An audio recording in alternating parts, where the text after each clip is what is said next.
1947 में जब हमारा देश आज़ाद हुआ तो दुर्भाग्यजनक तरीके से देश के दो हिस्से हो गए, एक भारत और एक पाकिस्तान। भारत की ज़्यादातर आवाम, उस समय के संयुक्त भारत की आवाम, ज़्यादातर आवाम नहीं चाहती थी कि देश बंटे, लेकिन ये दुखद निर्णय हुआ कि देश का बंटवारा हुआ। पाकिस्तान बनने के बाद पाकिस्तान धार्मिक कट्टरता के रास्ते पर चला और भारत संविधान और लोकतंत्र के रास्ते पर चला। यही एक कारण है कि भारत लगातार तरक्की करता गया। भारत एक आज मजबूत आर्थिक शक्ति है और मजबूत सैन्य शक्ति है और भारत का दुनिया में कई क्षेत्रों में नाम है। पाकिस्तान लगातार बर्बादी की ओर बढ़ता गया और पाकिस्तान के आज हालात ख़राब हैं। पाकिस्तान में भुखमरी है, महंगाई है, कोई ख़ास तरक्की नहीं हो पाई, शिक्षा स्वास्थ्य की स्थिति बहुत ज़्यादा ख़राब है, सड़कें ख़राब हैं। और पाकिस्तान की बर्बादी में एक बड़ी जो भूमिका है वो इस बात की भी है कि पाकिस्तान ने लगातार भारत के साथ दुश्मनी पाले रखी, शत्रुता पाले रखी। अगर पाकिस्तान भारत के साथ मित्रता करके चलता और भारत का सहयोग लेकर चलता तो दोनों देश और ज़्यादा संपन्न हो सकते थे और ज़्यादा सुखी हो सकते थे। पाकिस्तान के अंदर एक गांठ है, एक उनकी एक कमजोरी है कि वो भारत का बंटवारा करना चाहते हैं। वो 1971 में जो पाकिस्तान का बंटवारा हुआ, बांग्लादेश अलग राज्य बना और उसमें भारत की बहुत बड़ी भूमिका रही, भारत की सेना की भूमिका रही। उसका बदला भारत का बंटवारा करके लेना चाहते हैं और इसके लिए सबसे ज़्यादा जोर उनका होता है कि भारत में हिंदू मुसलमान एक ना हो पाएँ, हिंदू मुसलमान आपस में लड़ते रहें, हिंदू मुसलमान के बीच में विभाजन हो, इनके अंदर नफ़रत हो, इनके अंदर द्वेष हो और हिंदू मुस्लिम दंगे हों भारत में। ये पाकिस्तान अक्सर षड्यंत्र करता रहता है, उसके लिए तरह तरह के रास्ते अपनाता रहता है।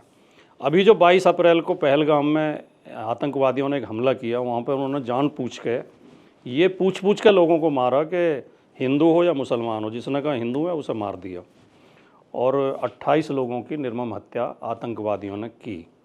उस समय भी मैंने बोला था और देश के बहुत लोगों ने बोला था, बहुत राजनीतिक लोगों ने, बहुत पत्रकारों ने, सोशल मीडिया, यूट्यूबर्स ने, कि ये पाकिस्तान का षड्यंत्र है, हमें इस षड्यंत्र में नहीं फंसना चाहिए। पाकिस्तान चाहता है कि ये मैसेज जाए कि देखो पहचान के हिंदुओं को मारा गया और हिंदुओं में मुसलमान के प्रति उबाल हो। हालांकि पूरे भारत के मुसलमानों ने बहुत ही समझदारी का परिचय दिया, ख़ास तौर से कश्मीर के मुसलमानों ने। लगातार मस्जिदों से आतंकवादी वारदात के खिलाफ ऐलान किए गए, पाकिस्तान की निंदा की गई, पाकिस्तान के खिलाफ ऐलान किए गए, कश्मीर बंद रखा गया, कश्मीर की विधानसभा में सर्वसम्मत प्रस्ताव पारित हुआ और पूरे देश के मुसलमानों ने इस हमले की निंदा की, इसकी जो है पाकिस्तान की निंदा की इसके लिए। तो इससे काफ़ी बैलेंस हुआ। लेकिन जो हमारे देश में एक वर्ग है जो पिछले 10 सालों में ख़ास तौर से तैयार हुआ है, जो यहाँ से खाली है, जो दिमाग से काम ही नहीं लेता और जिसका जो बहुत जल्दी किसी भी ट्रैप में, किसी भी जाल में फंस जाता है, उन लोगों ने पूरी कोशिश की कि ये हिंदू मुसलमान हो जाए देश में।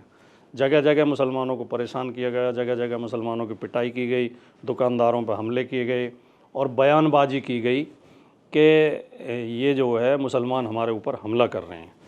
और इस ग्रुप के जो लोग हैं, जो आरएसएस बीजेपी से जुड़ा हुआ ग्रुप है, जो तथाकथित हिंदुत्ववादी हैं, जो हिंदू राष्ट्र बनाने का अक्सर नारा देते रहते हैं और जो ये कहते हैं कि हिंदू हमेशा देश प्रेमी होता है और मुसलमान हमेशा देशद्रोही होता है और सारे आतंकवादी मुसलमान होते हैं, जो इस तरह के जुमले जिन्होंने गढ़ रखे हैं और हमारे कुछ सीधे साधे लोग इस बहकावे में आ भी जाते हैं, तो उन्होंने फिर एक बार ये प्रयास किया, ये बताने की कोशिश की कि मुसलमान जो है देशद्रोही होते हैं, पाकिस्तान परस्त होते हैं, पाकिस्तान की मदद करते हैं, पाकिस्तान के लिए जासूसी करते हैं, हमारी सेना की जानकारी पाकिस्तान को देते हैं। और जब भी ये विषय आता है, मैं ये जिम्मेदारी के साथ कहता रहा हूँ, मैंने दर्जनों बार कहा है, आज फिर दोहरा रहा हूँ कि 1947 से आज तक जितने लोग पाकिस्तान के लिए जासूसी करते पकड़े गए हैं, जो देशद्रोह की घटनाओं में लिप्त पाए गए हैं, देश विरोधी गतिविधियों में लिप्त पाए गए हैं, पाकिस्तान की मदद करते हुए पाए गए हैं, उनकी आप सूची बनाइए। उनमें 90% आपको हिंदू मिलेंगे और 90% में 90% अपर कास्ट हिंदू मिलेंगे, लोअर कास्ट नहीं मिलेंगे आपको, दलित और पिछड़े नहीं मिलेंगे, इसमें पीडीए नहीं मिलेगा आपको, ना मुसलमान मिलेंगे, नाम मात्र के 10% में आपको सारा पीडीए मिलेगा और 90% आपको अपर कास्ट हिंदू मिलेंगे। और इसमें भी, इस सूची में मैं दावे के साथ कह रहा हूँ, आप ये सूची निकालिए, 50-63 से ज़्यादा लोग, आधे से ज़्यादा लोग बीजेपी और आरएसएस से जुड़े हुए मिलेंगे। मैं अपने बात के प्रमाण में अभी कुछ आंकड़े रखना चाहता हूँ। अभी ऑपरेशन सिंदूर के दौरान, पहलगाम की घटना के बाद और ऑपरेशन सिंदूर के दौरान कुछ लोग पाकिस्तान की जासूसी करते हुए पकड़े गए। हमारे सुरक्षा एजेंसियों ने पकड़े, कहीं पुलिस ने पकड़े, कहीं एनआईए ने पकड़े, कहीं जो अर्धसैनिक बल हैं उन्होंने पकड़े, कहीं सेना ने पकड़े। लगभग 15 लोग इस दौरान में, ये 22 अप्रैल से और आज के बीच में, और ख़ास तौर से ऑपरेशन सिंदूर के दौरान पकड़े गए, जो भारतीय सुरक्षा ठिकानों की जानकारी पाकिस्तान की आईएसआई को या पाकिस्तान की सेना को लीक कर रहे थे या उन्हें जानकारी दे रहे थे। इनके नाम आप एक बार सुनिए। ज्योति मल्होत्रा का नाम आपने सबने सुना होगा, प्रसिद्ध यूट्यूबर। वो ज्योति मल्होत्रा बीजेपी और आरएसएस से जुड़ी हुई और इन्हीं विचारधारा के लोगों से जुड़ी हुई है।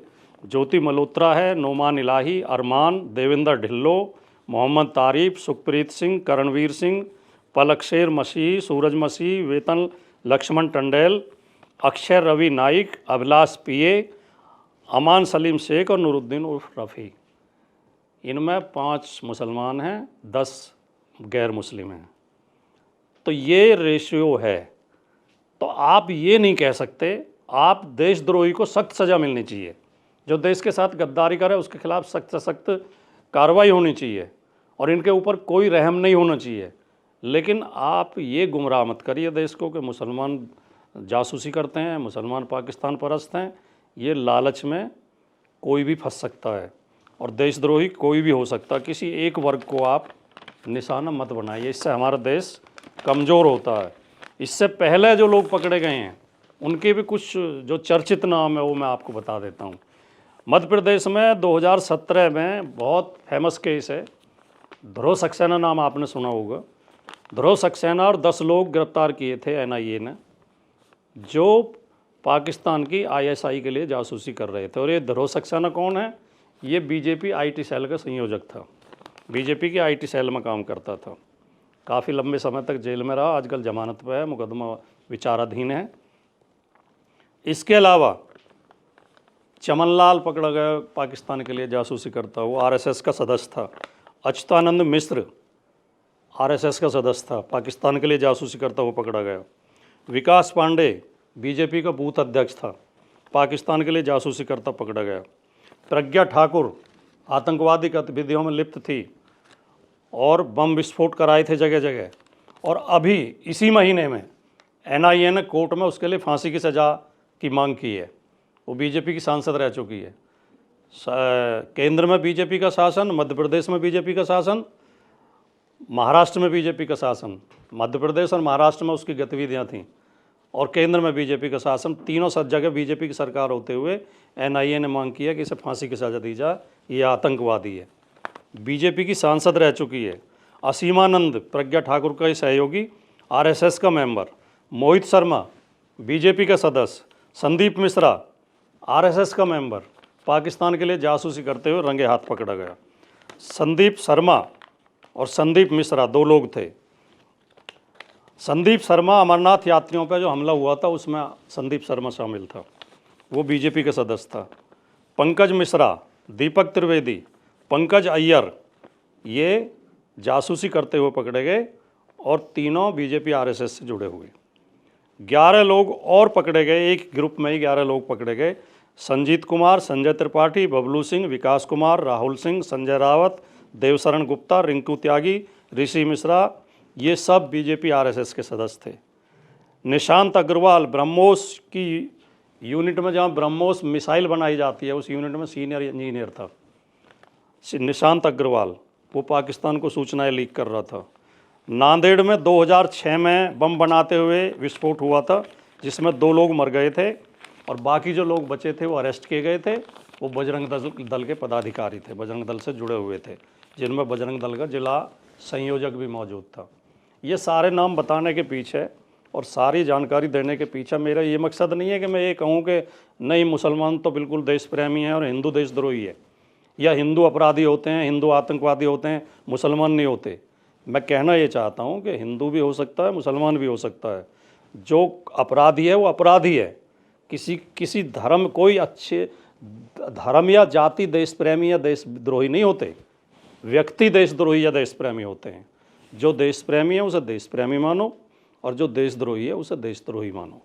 जो अगर हम इस आधार पर कि ये हिंदू है, ये मुसलमान है, उस आधार पर हम देशभक्त और देशद्रोही की श्रेणी बनाने लगेंगे तो पाकिस्तान अपने मकसद में कामयाब हो जाएगा। हमें पाकिस्तान के मकसद को फेल करना है तो देश में हिंदू मुसलमान की एकता कायम करनी होगी। यही हमारी ताकत है, यही देश की ताकत है और यही हमारा आज का देश प्रेम है। जय हिंद।